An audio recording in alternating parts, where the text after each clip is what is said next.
spicy.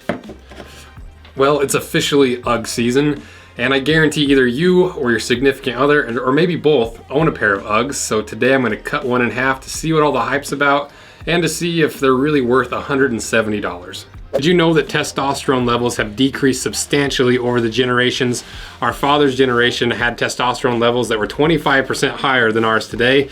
And if you're like me, the older you get, the more tired you are, the less you're able to focus and concentrate, and you have to pour yourself a couple more cups of coffee to make it through the day. And that might be because your testosterone levels are low. And there's many factors such as environmental changes that are affecting our generation. Today, 30 million men in the US have low testosterone that's affecting their daily lives. But the good news is Hone Health is here to help. There are a lot of misconceptions about testosterone, which is more than just a sex hormone. Optimizing your testosterone can lead to increased energy, increased muscle mass, and more focus and better overall mood. Hone helps men get tested and treatment for low testosterone from the comfort of home. And the entire process is really easy. All you have to do is collect a sample, mail it back to the lab.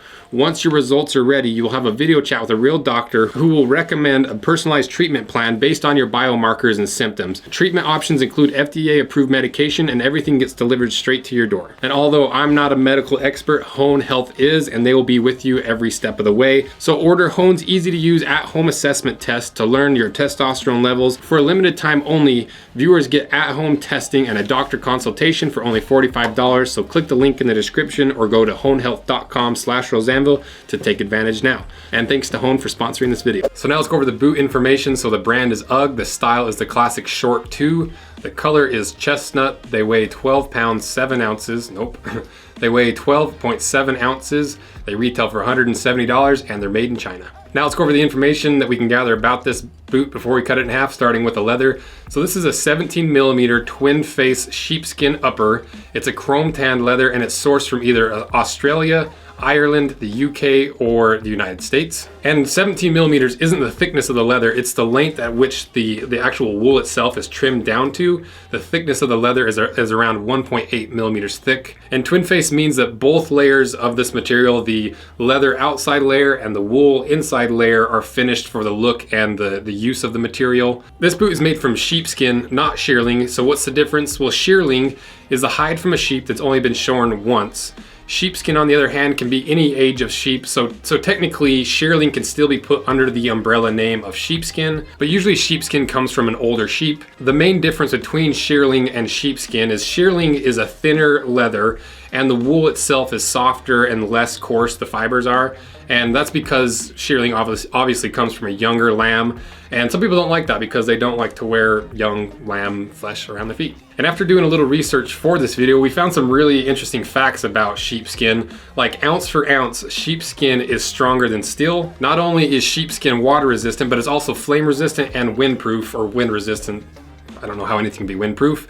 Wool is hypoallergenic, and the fibers of sheepskin are hollow and can absorb up to 30% of their own weight in moisture without even feeling wet. And my favorite attribute of wool is it's naturally static free, which is nice for boots, but also nice for a herd of sheep, because imagine this statically charged herd of sheep thundering towards you like this living lightning storm cloud of electricity, just crackling and popping. It sounds pretty horrifying. So it's a good thing that sheep are static free, otherwise we'd have some serious problems on our hands. So sheepskin and wool, it's kind of a wonder material. It's almost nature's perfect insulator, and I definitely have a newfound respect for wool and sheepskin. It's pretty cool material. And then to the lining, so there's no lining because the wool itself is the lining, and then the construction is a binding construction, which is this strip of polyester somehow binds these layers together. I'm not exactly sure how it works, so we'll cut it in half to find out. And then the outsole is Ugg's Treadlite outsole, which is a blown rubber outsole, and it is super, super soft. It registers as 30 Shore A, and to put that in perspective, most rubber outsoles are anywhere between 60 and 80 Shore A on the top end. So it's really, really soft. And that's probably part of why Uggs wear out so quickly. And as for the fit, feel, and look of these things, I wore these around for the B-roll, and I gotta be honest, they're ridiculously comfortable and super warm. So I get the appeal of them because they are super easy to slip on, and they have all the benefits of wool that we just talked about, but they're just so ugly. And but if they did have like a manly version of this boot, I'd probably wear them. I'd probably be in for it. But the real mysteries of this boot are on the inside, so let's get this thing cut in half and see what's on the inside.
All right, I got it chopped in half. Let me move my decorations.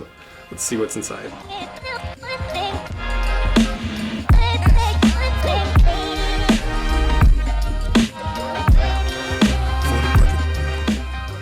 So now you can clearly see what I was trying to explain with the double-faced sheepskin, because the upper layer, it's clearly finished on the outside, and it's a nice, hardy, strong leather, and finished on the fur side as well. But if you look at this layer on the insole, it's finished on the fur side, but if you look closely, the leather itself is still in its blued state from the chrome tanning process. It hasn't been retanned and it hasn't been dyed, but more importantly, you can see how stretchy and how weak this leather is compared to the upper leather that's been tanned for a strong, durable sheepskin leather. And then underneath of that, you've got a layer of foam, a layer of really crumbly, cheap fiberboard, and then that polyester lasting board. And then now we can really see how this binding construction works. So all those layers I just said have that binding on the outside that's polyester wrapping all the way underneath and sews all those layers together. And then the outsole is just glued onto the bottom of that entire unit.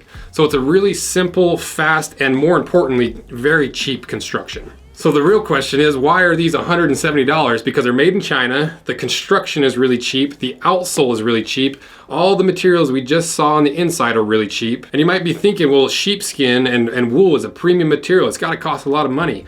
But that's a bit of a misconception, because shearling and sheepskin usually ends up about the same price as most leathers. So then why is it $170? Because that's what Uggs sells them for, and more importantly, that's what people are willing to pay to get a pair of name brand Uggs. But judging on how these are built and all the materials on them, I personally think that Uggs are severely overpriced. There's nothing on the inside of this boot that tells me this should be sold for $170 other than the Uggs name itself. It might be the most overpriced boot that I've ever cut in half, to be honest. So other than sheepskin being my new favorite material, Uggs are just a cheap, trendy boot that are way overpriced. So if you like this video, let me know by subscribing to my channel and liking this video. That just helps kick this video into the algorithm to get it out to more people. Because if this video does well, I really want to buy a bunch of the Uggs alternatives and cut them in half to see if we can find a better version of Uggs for a lot less money than the Uggs. So thank you guys for watching, and if you own a pair of Uggs, let me know your experiences with them and where the fell points are on Uggs if the outsole comes off, and if I got anything wrong in this video that you disagree with. And I do have an idea for a pair of manly Uggs. I might try to make them before the end of the year, so stay tuned for that as well. Thank you guys. See ya. You don't like the Uggs?